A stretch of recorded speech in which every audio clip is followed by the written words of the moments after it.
Olá, tudo bem, pessoal? Então, vamos lá. Dando continuidade ao nosso estudo da biologia, nós vamos estudar hoje a origem da vida. O estudo da origem da vida, na verdade, é o primeiro conteúdo que a gente ensinaria na biologia, tá? Essa aula aqui é de extrema importância para o entendimento de como surgiu a vida, né? Que elas são ainda teorias, não são leis, porque não é comprovado.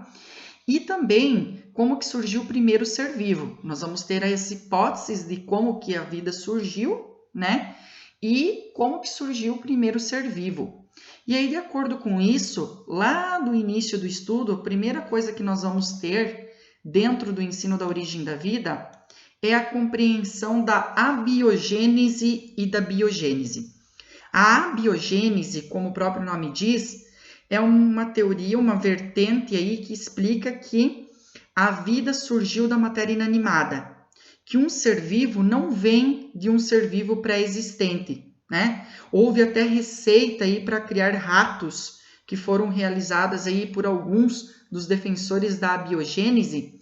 Dentre essas receitas aí para criar rato, que se você deixasse um pano sujo com água, trigo, em um lugar escuro e quieto, depois de 21 dias surgiriam os ratos. Então, os defensores da abiogênese, né? E aí, a biogênese é a vertente da biologia que explica que todo ser vivo, ele provém de um ser vivo pré-existente, certo? E para o vestibular, pessoal, qual é os dois defensores que mais caem no vestibular? Francesco Redi, o Redi, né? Pelo famoso experimento dos potes, dos vidros com cadáveres aí de carne ou peixe, no qual ele fechou alguns, no outros ele deixou aberto, né? Ele fechou dois com gaze e dois ele deixou aberto, mostrando que aonde ele ficou aberto teve surgimento de larvas. Por quê? Porque as moscas entravam aqui e acabavam, né, de certa maneira, botando seus ovos e aí surgiam as larvinhas. E em outros, né, não teve o surgimento de larvas. Então, nós temos aqui o experimento, aí a defesa de Redi sobre biogênese. Já o Pasteur, que é o segundo que mais cai aí nos vestibulares, foi ele que derrubou definitivamente a biogênese. E a biogênese ficou conhecida, né, por todos aí como verdadeira tese da origem da vida. Quando ele fez aí o aquecimento dos caldos nutritivos nos vidros com pescoço de cisne. Tanto que Pasteur é responsável aí pelo descobrimento e é ele que é o grande nome da pasteurização. Ele comprovou que ao aquecer os caldos nutritivos, que Spallanzani havia fervido esses caldos nutritivos por pouco tempo e, portanto, surgiu micro-organismos ali no caldo nutritivo, Pasteur ele aqueceu por um maior período de tempo, esterilizando definitivamente, e para não fechar esses frascos, ele entortou o pescoço com um maçarico, impedindo que os micro-organismos do ar entrassem aqui no caldo nutritivo, né? Então, com o vapor do aquecimento do caldo nutritivo, micro-organismos ficavam retidos aqui no gargalo e não chegavam aqui no caldo. Quando ele quebrou o gargalo, houve o surgimento dos micro-organismos aqui no caldo nutritivo. Então, os dois grandes nomes da biogênese é o Redi, certo? E o Pasteur. Mas a biogênese não explica como que o primeiro ser vivo surgiu, certo? E aí nós vamos ter aqui as hipóteses divina, a panspermia cósmica, a autotrófica e a heterotrófica, certo? A hipótese heterotrófica, certo? É a mais aceita por todos hoje, né? Então, nós temos 4 hipóteses aí da origem da vida. A panspermia cósmica, ela explica que a vida deve ter vindo de outras partes do cosmos, do universo. Então, essa vida ela veio para cá por meteoros, meteoritos e trouxe aí a vida presente em outra parte, em outros planetas, em satélites, em outros astros do sistema solar ou até mesmo aí da galáxia, e que veio parar aqui no planeta Terra colonizando, tá? Então, a panspermia cósmica. Do criacionismo, que aí entra na vertente aqui das crenças da religião de cada um, no qual um criador divino fez tudo que existe hoje e todos os seres vivos, né? Ele fez Adão e Eva, a partir do Adão e Eva eles colonizaram todo o mundo. Então, um ser maior, um criador divino que fez com que a vida tivesse surgido. E aí, a hipótese autotrófica, pessoal, ela até já caiu de estudo, porque foi comprovado que na atmosfera primitiva não tinha condições do primeiro ser vivo ter sido autotrófico. Por quê? Porque na atmosfera primitiva não existia gás carbônico, então não existia possibilidade de realizar fotossíntese para produzir o próprio alimento, certo? Então a hipótese mais aceita, e a que a gente vai estudar direto, é a heterotrófica, certo? Como que seria o primeiro ser vivo de acordo com essa hipótese? Procarionte, então sem ausência de núcleo, heterótrofo, né, que faz jus ao nome da hipótese, não produzia o próprio alimento, era muito simples, sem nada de rusticidade, e a Terra primitiva, como que eram as condições dessa Terra primitiva quando surgiu esse primeiro ser vivo? Era inóspita. O que é inóspita, professor? Não colonizada, não existia nenhum tipo de ser vivo aqui na Terra, certo? Era anaeróbica, não tinha oxigênio, então provavelmente o primeiro ser vivo ele era anaeróbico, ele não dependia de oxigênio para respirar. A Terra primitiva era muito quente e tinha muitas tempestades com descargas elétricas. Quais eram os gases presentes na atmosfera primitiva? CH4, metano, né, lá da química orgânica, amônia, NH3, hidrogênio e vapor de água, mas não tinha oxigênio e nem gás carbônico nessa Terra primitiva, tá? Então, como que essa hipótese explica o surgimento do primeiro ser vivo, né? Na atmosfera havia, então, metano, hidrogênio, vapor de água, amônia. Com as descargas elétricas, esses gases passaram a reagir entre si, e ao reagir entre si, eles formaram os aminoácidos e alguns outros compostos orgânicos, como, por exemplo, a união dos aminoácidos formando as proteínas e os ácidos nucleicos, DNA e RNA. As proteínas e os ácidos nucleicos foram envoltos por uma membrana, dando origem ao coacervado. O que era o coacervado? A primeira forma de ser vivo. O que é o coacervado? É uma membrana hídrica que envolve o material genético que se formou na atmosfera e que foi parar ali no ambiente aquoso. O coacervado evoluiu, né, por mutação para as células primitivas, que deram origem aos organismos primitivos e, posteriormente, aos organismos mais complexos, certo? E aí, nós vamos ter o Oparin e o Haldane.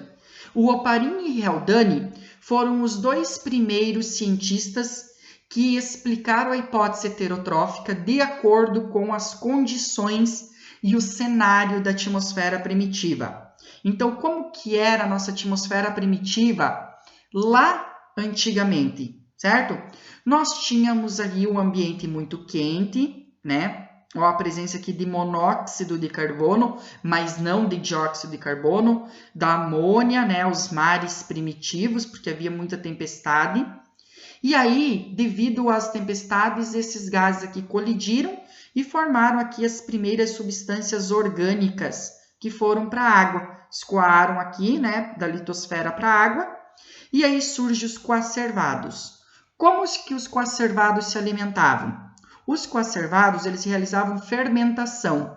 O que é fermentação? Degrada a matéria orgânica presente no ambiente.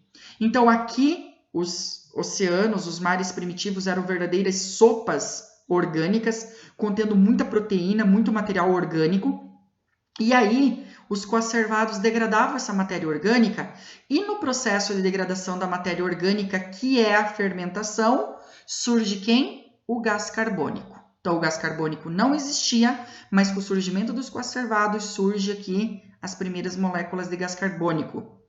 Com o gás carbônico presente aqui na atmosfera, pode surgir os seres autótrofos, porque agora, tendo o gás carbônico, eu posso fazer o quê? Fotossíntese.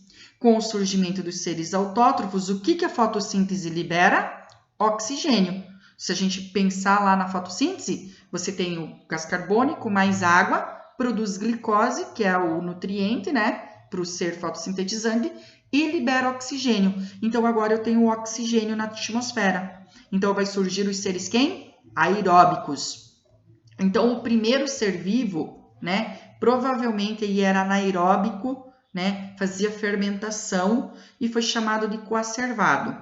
Alguns anos depois, Stanley e Miller, né, e Harold Urey, mais conhecido Miller, tá? O Urey foi aquele cara que, quando a gente faz trabalho em grupo, alguém coloca o nome no trabalho, o Urey só colocou o nome, mas quem trabalhou mesmo foi Miller. Então, Stanley Miller, né, foi o que repetiu agora, nas últimas décadas, as condições da atmosfera primitiva. Então, ele bolou esse aparato aqui, esse esquema para o experimento, no qual aqui dentro do balão eu vou ter quem? As amostras coletadas de água e substâncias que existia aqui que foi se formando na atmosfera, e essa água aqui, sobre aquecimento, ela vai evaporar. E ao evaporar, forma o vapor da água. Dentro dessa outra parte aqui do equipamento, o Miller colocou 2 eletrodos para imitar as descargas elétricas e colocou aqui, ó, metano, hidrogênio, amônia, vapor d'água, que com as descargas elétricas passaram a reagir. E aí formou substâncias. Miller coletou essas substâncias e observou que as substâncias formadas aqui, imitando a atmosfera primitiva, eram exatamente substâncias orgânicas. Então, sim, lá na atmosfera primitiva ficou comprovado pelo experimento de Miller que existia a possibilidade de ter matéria orgânica. Então, provavelmente, os primeiros seres vivos se alimentavam dessa matéria orgânica. Tanto que essa matéria orgânica que se formou, ela foi envolta por uma membrana hídrica, né? E aí surge aí o coacervado. Então, aqui a atmosfera primitiva, os gases, amônia, metano, vapor d'água e hidrogênio, né? Temperatura elevada, certo? Descargas elétricas devido às tempestades, origem dos monômeros, primeiras substância orgânica de tamanho menor, monômero, né?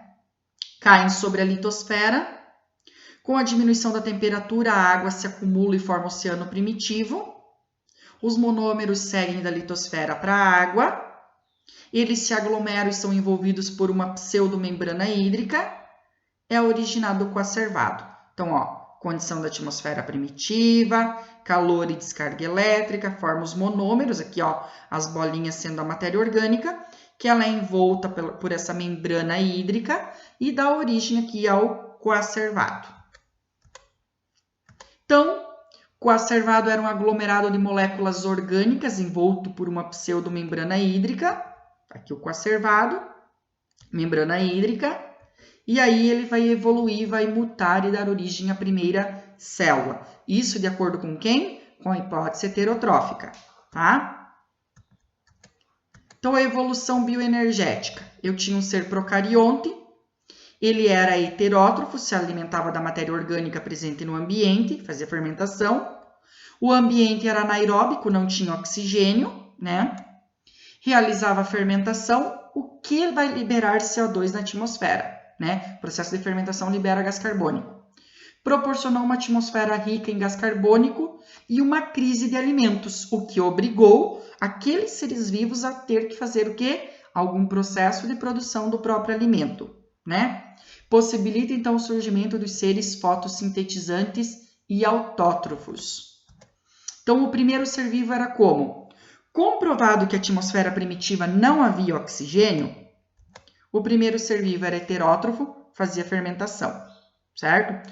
Unicelular, formado por uma única célula, procarionte, né? Anaeróbico, porque não tinha oxigênio, e vivia em poças sobre a água da litosfera. E ele poderia ser autótrofo de forma perfeita, porque o ambiente onde ele vivia, esse ambiente aí que é heterótrofo, que é rico em matéria orgânica, possibilitava a alimentação dele, certo? Então, a evolução do primeiro ser vivo se deu como? Surge o coacervado, né? Que foi envolto pelaquela membrana, pseudomembrana hídrica.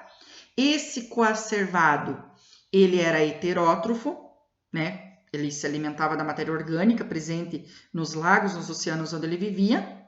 Era anaeróbico, né? Não tinha oxigênio, portanto anaeróbico, tá? E ele realizava o quê? Fermentação, que produz gás carbônico.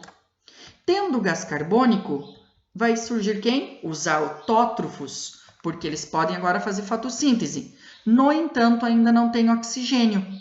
Só que os autótrofos fazem fotossíntese que produz oxigênio, possibilitando o surgimento agora de quem? Autótrofos e heterótrofos aeróbicos. E aí, a respiração. Então, o primeiro ser vivo, gente, não tinha oxigênio na atmosfera primitiva. Ele era anaeróbico, não tinha gás carbônico, então ele era heterótrofo fazendo fermentação. Como que era o nome desse primeiro ser vivo? Coacervado. O que é o coacervado? Uma matéria orgânica que surgiu pelas reações dos gases presentes na atmosfera primitiva, que foi envolta por uma pseudomembrana hídrica, ok? E aí, assim, vai evoluindo o primeiro ser vivo de acordo com o que foi acontecendo. A fermentação liberou o gás carbônico, possibilitou a fotossíntese libera o oxigênio e agora surgem os seres aeróbicos. Tem que estar muito ligado nisso. A questão da biogênese e a biogênese, o que cada uma defende. Cuidado com o Francisco Redi, né? Popularmente chamado de Redi. Louis Pasteur, popularmente chamado de Pasteur, e como que se deu essa evolução do primeiro ser vivo, lembrando que a hipótese mais aceita é a heterotrófica. No entanto, nós temos a panspermia cósmica, o criacionismo, né? E a autotrófica, que já até caiu aí de estudo.